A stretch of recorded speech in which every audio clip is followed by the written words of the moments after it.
stage right now, feeling of your energy. I can feel of your love and your support. It's one of the most amazing, humbling, and euphoric feelings in the entire world. But before I get started, I want to share this moment with my family. Can my family come up here for a minute?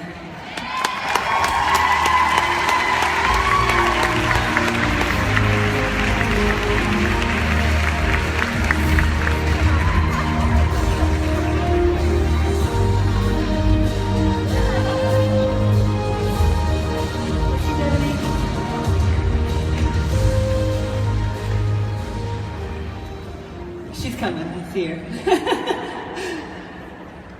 There are a lot of things that I'm proud of in my life. I feel like I've been able to accomplish a lot of things. But hands down, without question, my most cherished accomplishment is my family.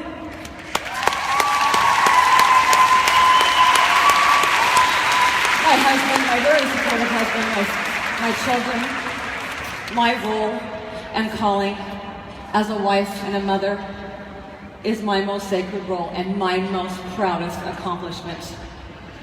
Many of you have heard my struggles with infertility and how much I cherish my family.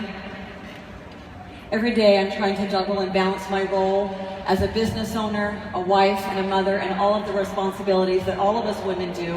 I'm no different, and I get it. I understand. It's not easy.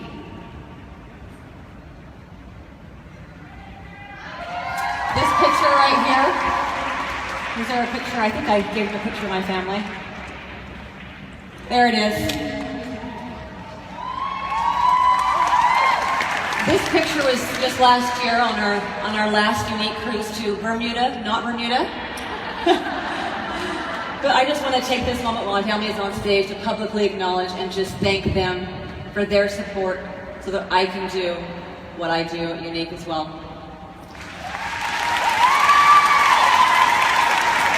So this is my handsome, we call him Brown Derek. My brother's White Derek, this is Brown Derek. And I love him. This is my son, Gunnar. Gunnar Kiki Miyakolso in Hescroft. Kaya Mabachi Sonia Weowin, Hescroft.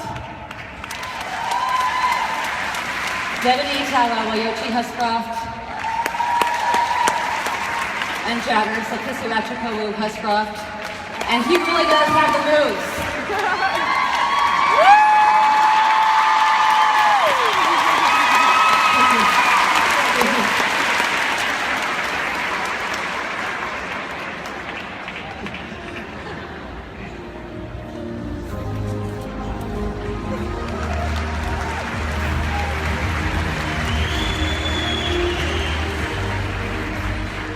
As I was thinking about what I wanted to say tonight to you while I'm on the stage for the next 30 to 40 minutes, my inspiration actually came through my son Jagger.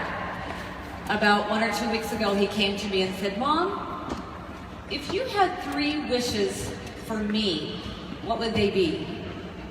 And I thought, well, this is kind of a fun concept, to wish something for someone else.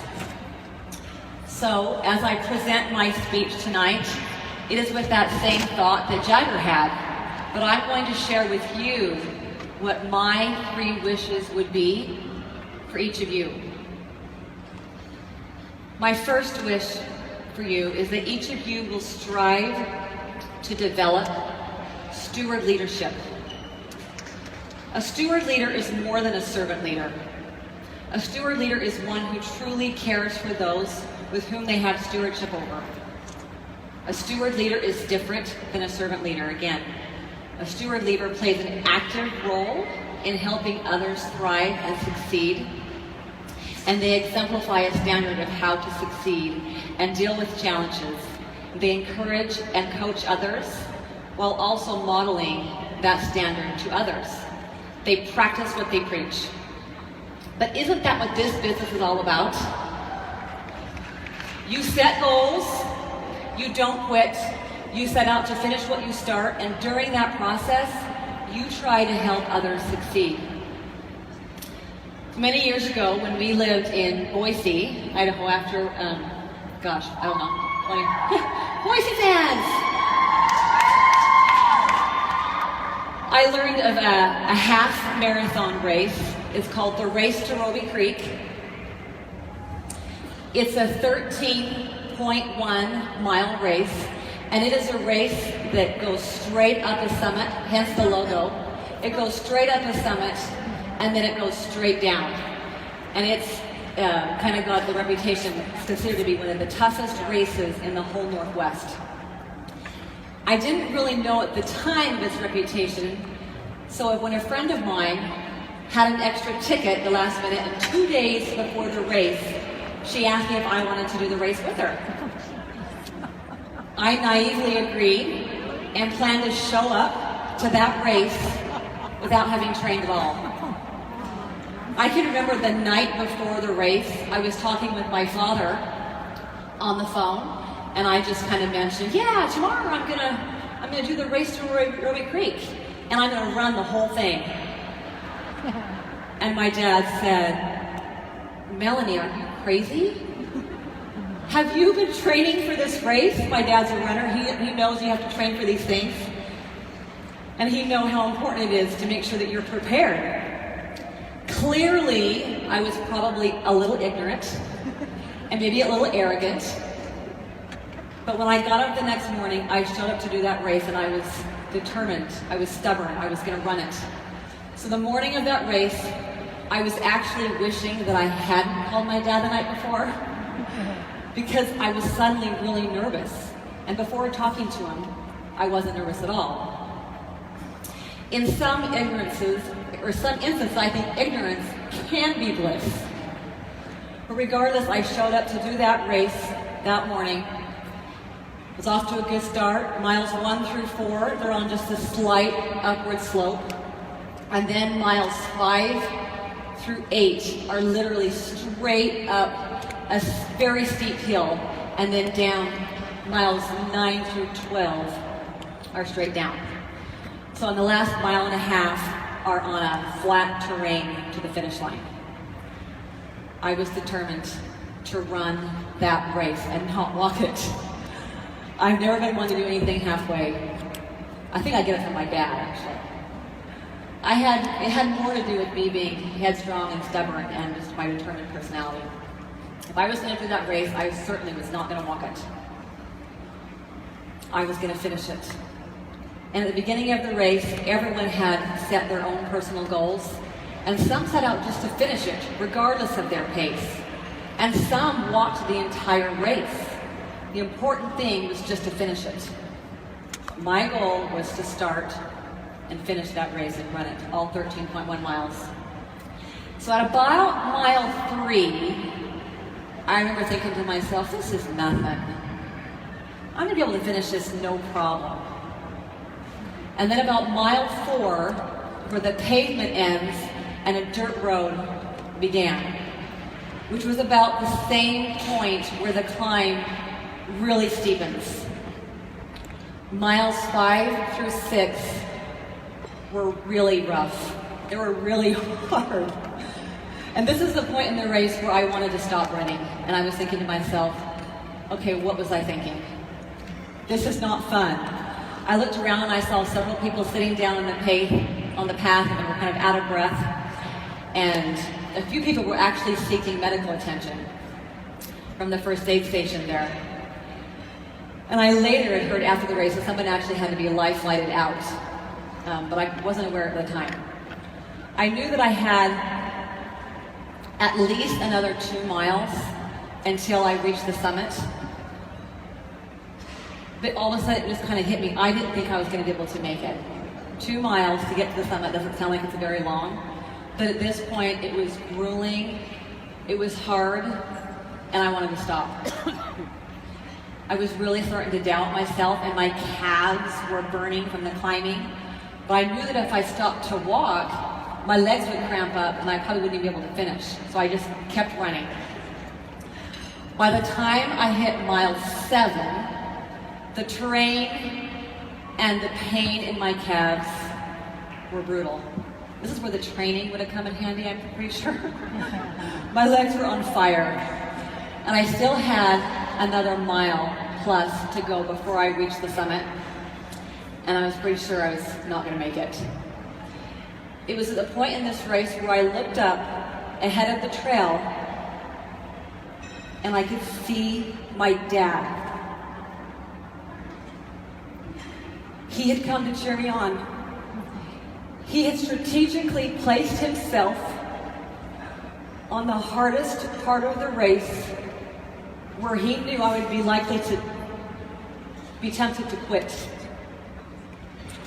I could hear his words. He said, "Melanie, you got this. Keep going. Focus on the finish line."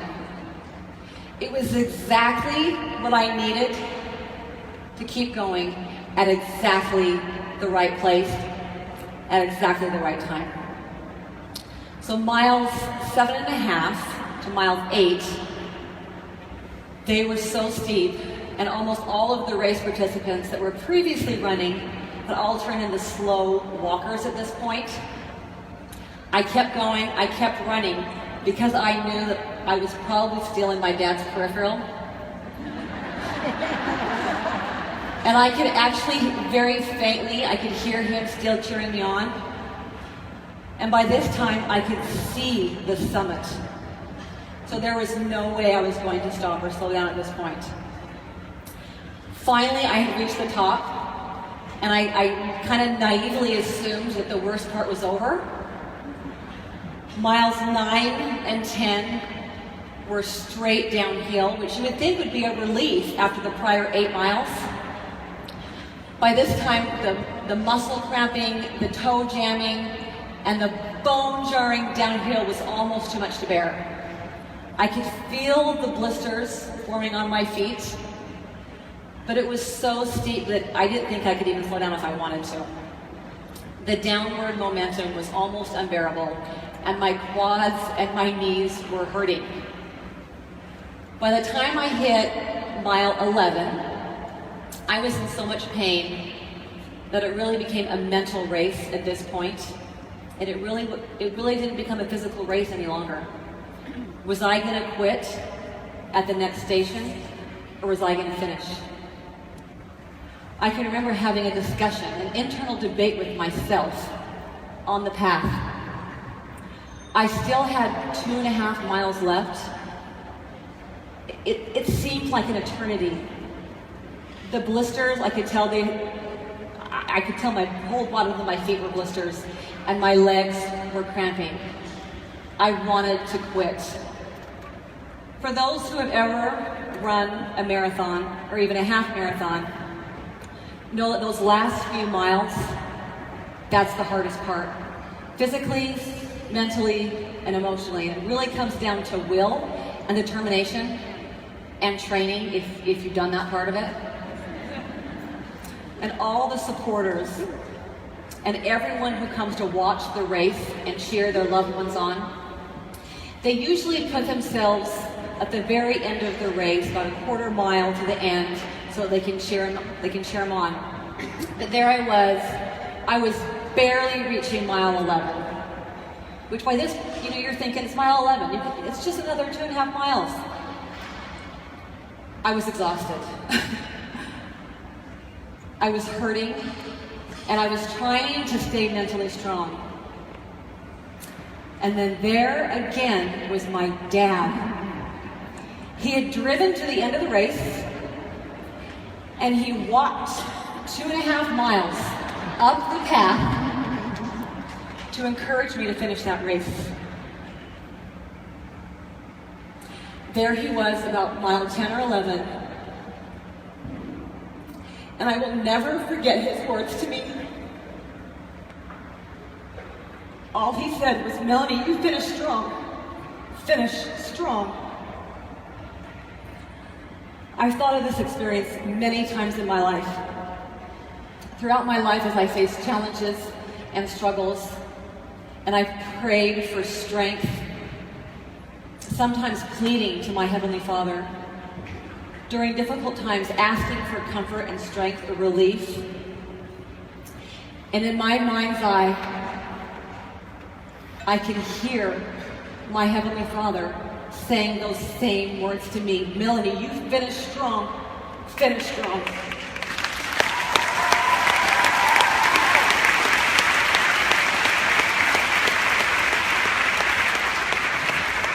So as I stand here on this stage, I want to give you those same words of wisdom and encouragement to you. No matter what you start, finish strong, finish strong.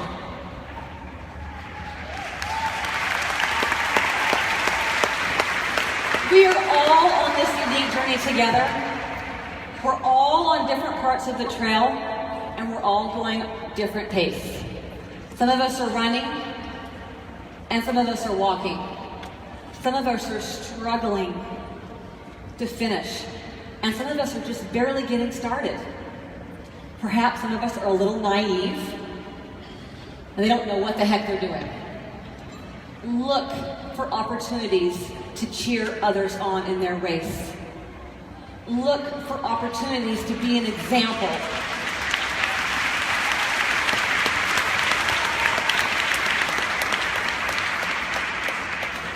You can't run someone else's race for them. Everyone has to run or walk their own race. But you can certainly cheer them along the way. Be just like my dad on the hard parts of the trail, encouraging others to finish strong. Finish strong. My dad knew that he couldn't run that last part of the race for me, but somehow me knowing that I wasn't alone and that he understood my challenges, it gave me strength and courage and determination beyond my own. Now, before I share with you what my second wish for you is, I want to make sure that everyone knows who my sister Sherilyn is. Does everyone know Sherilyn?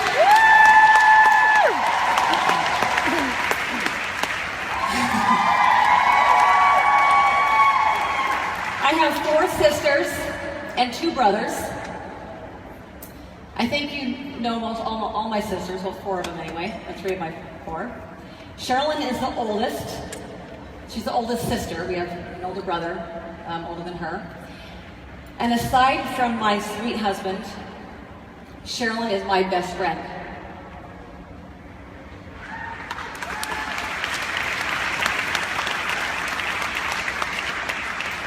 Okay, I just needed to preface all of that before I told you my second wish. Because my second wish for each of you is that you can find yourself a Sherilyn. Because everyone needs a Sherilyn in their life. A Sherilyn is extremely hard to find. They're 1 in a million. But I'm lucky enough to have one. So what is a Sherilyn exactly? A Sherilyn is someone who would literally do anything for you, even if it was illegal.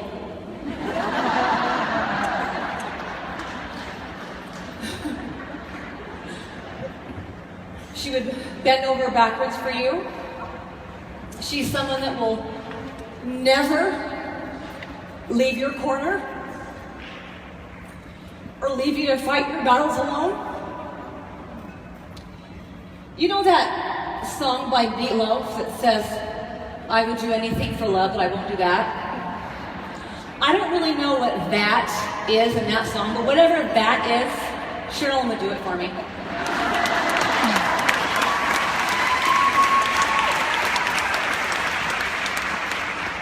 A Sherilyn is responsible, extremely hardworking, accountable, never passes the buck, extremely resilient, resourceful, and fiercely loyal.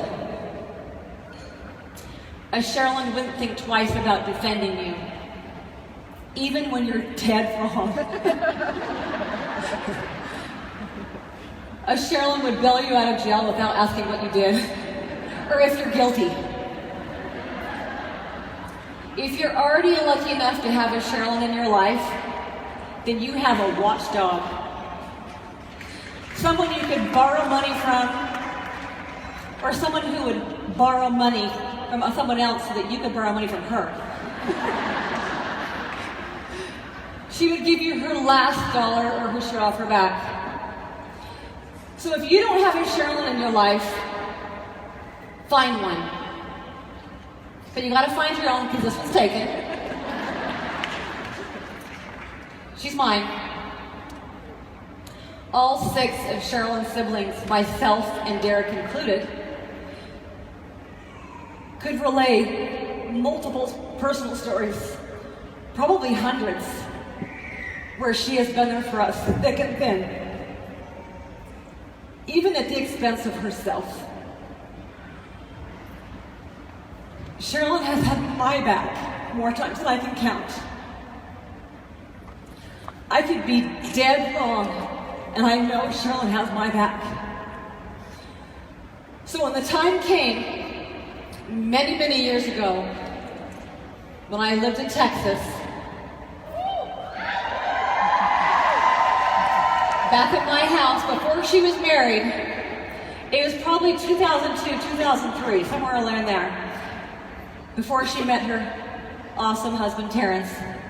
She was in the dating scene, and she was dating someone who she was really starting to fall for. They had dated a while, and I knew that she really cared for him. But one day she came to me and she said, "Melanie, I'm really starting to question his motives and whether I can really trust him, and I don't trust myself. I need your help." She couldn't really pinpoint it, but she was upset. There were some warning signs that perhaps he wasn't being entirely honest with her, and she was starting to wonder if he was a married man. She didn't have any proof, but she had a couple of red flags that made her wonder if he was legit or not. I was married. I had 3 kids at the time, and she came over late one night. She kind of confided these concerns in me. And I quickly found myself thinking, okay, here's my sister, Sherilyn. She's sitting on the couch next to me, and you know what she needs right now? She needs another Sherilyn. So at that moment, I decided I'm going to be a Sherilyn. I'm going to be the Sherilyn that Sherilyn needs.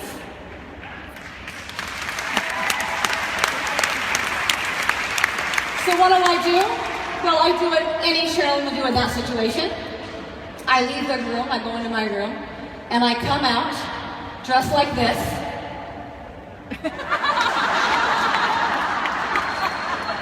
Both my husband and Sherilyn were looking at me and they were saying, "What are you doing, Melanie? Why are you dressed like that?" I replied with, "Sherilyn, get in the car right now. Tell me where this guy lives. We're going to get to the bottom of this right now." So with Sherilyn in the passenger seat, I drive to that guy's house. I park about 3 blocks down, and I pull out my flashlight, my walkie-talkie, and I give one to Sherilyn, and I keep one for myself. I instructed her to stay in the car, and I'd be in touch with instructions on what to do. All she had to do was listen on that walkie-talkie for my instructions. I made my way up to his house with no plan whatsoever. But I knew that's what Sherilyn would do. I start prowling around his yard. I'm peeking in his windows, trying to investigate the situation. And I make my way to his backyard, but it's all fenced in. And I peek through the slats on the fence, and I can see he has a pool and there's a dog. And I can see through the kitchen window, and I can see him walking back and forth a few times. So I know he's in the house. So now what? I get on my walkie-talkie. And I tell Sherilyn in a whisper, I see him. He's in the kitchen. By this time, Sherilyn made her way out of the car, where she could see me peeking through the fence, and she said, what exactly are you going to do, Melanie? I said, I don't know yet, but give me a minute. I knew Sherilyn was depending on me to think of something. So I thought for a second, and I said to myself, Melanie, what would Sherilyn do? If this were you, what would she do? I walked around to the front of the house, and I walked up to the front door, and I rang the doorbell.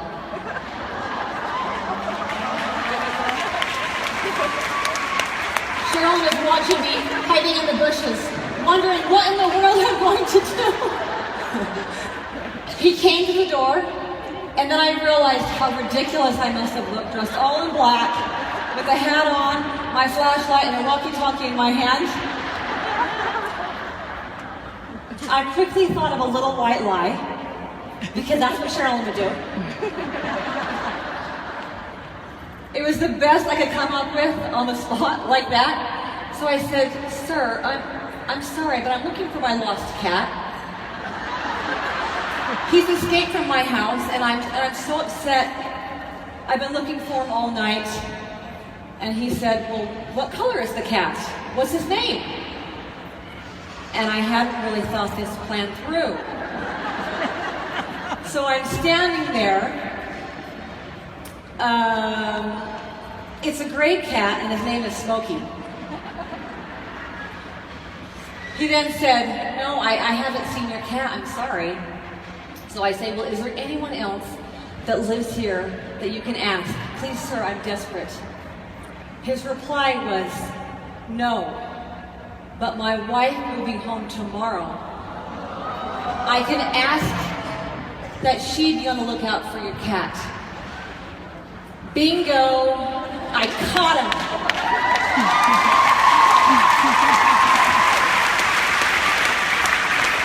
That jerk was lying, a cheating scam artist, and he was preying on my sister Sherilyn. So what do I do then? I do what any Sherilyn would do in a situation like that. So for the first time, last time, and only time in my entire life, I used profanity, and I told him what I thought of him.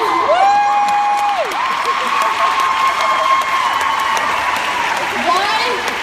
Because that's what Sherilyn would have done.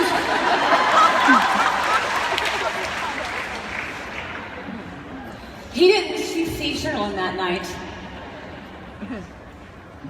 nor did he didn't know that she was there, or that I was representing Sherilyn. So the next day, when he texted Sherilyn to meet up, she replied with one simple text phrase. It said, I found my cat Smokey, you pathetic, sorry excuse of a man.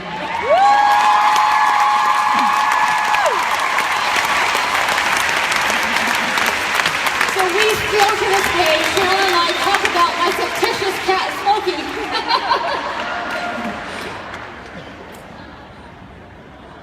So what's the moral of the story? I don't really know. Other than my second wish for you is to find someone in your life like Sherilyn. If you can find yourself as Sherilyn, then your life will be enriched beyond measure.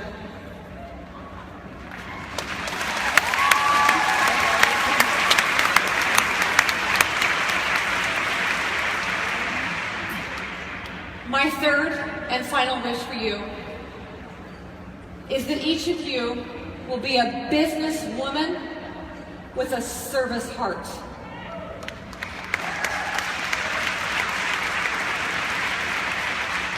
What does that mean, to be a businesswoman with a service heart? And what does that look like?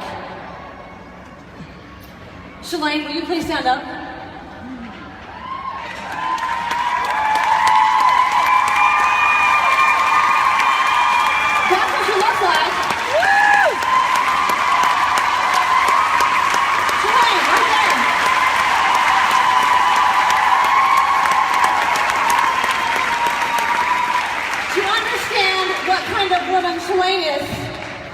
You need to bear with me for a minute while I share a few personal stories. Back in October 2012, when our very first founding presenters were chosen, Shalane said to Derek, I think I really want to be a presenter. And, well, great. And she said, and I want to be number 13. Because I don't want anyone to feel like they have an unlucky chance at getting started.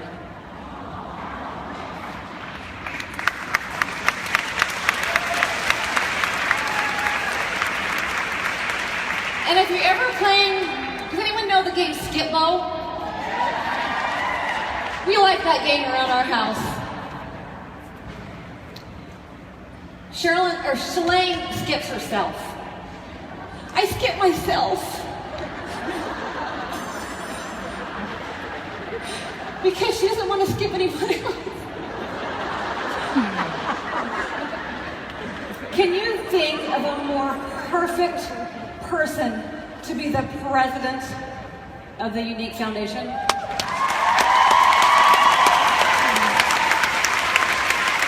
Let me tell you a little bit more about Shalane and her spending habits. Back in April, all the Maxfield girls, my sisters, my sister-in-laws, and my mom, we all went on a big shopping trip. And our sole purpose for the whole trip was to shop and shop some more. So this is typical Shalane. We're in the store, we're trying on clothes, and she was in the dressing room, and she found a really nice, classy suit. And it looked amazing on her. She looked at the price tag, and she's like, $200? I can't spend $200 for a suit for myself.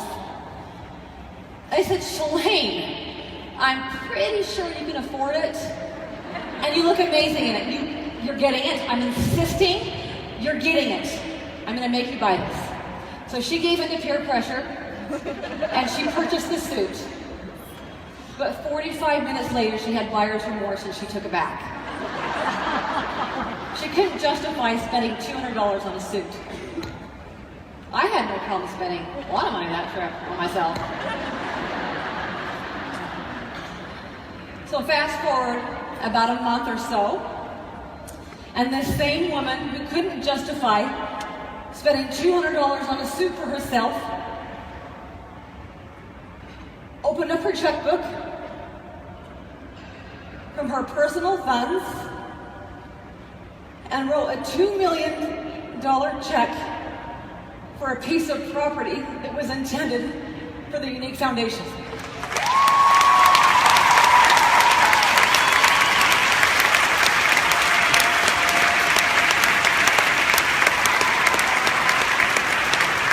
And then, as she's working with the contractors, she spares no expense, and she forks out an additional $5 million to build the retreat on that land.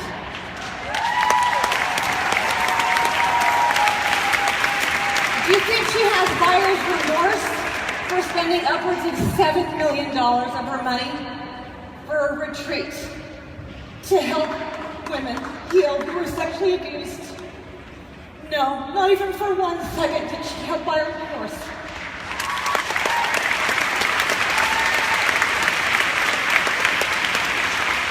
She wrote those checks with a giddy smile on her face. That is what a businesswoman with a service heart looks like. So I am not saying that you need to become a philanthropist and give millions of dollars away to a worthy cause. That is not what I'm saying here. However, my wish for you is that you look for opportunities to serve and to give what and where you can.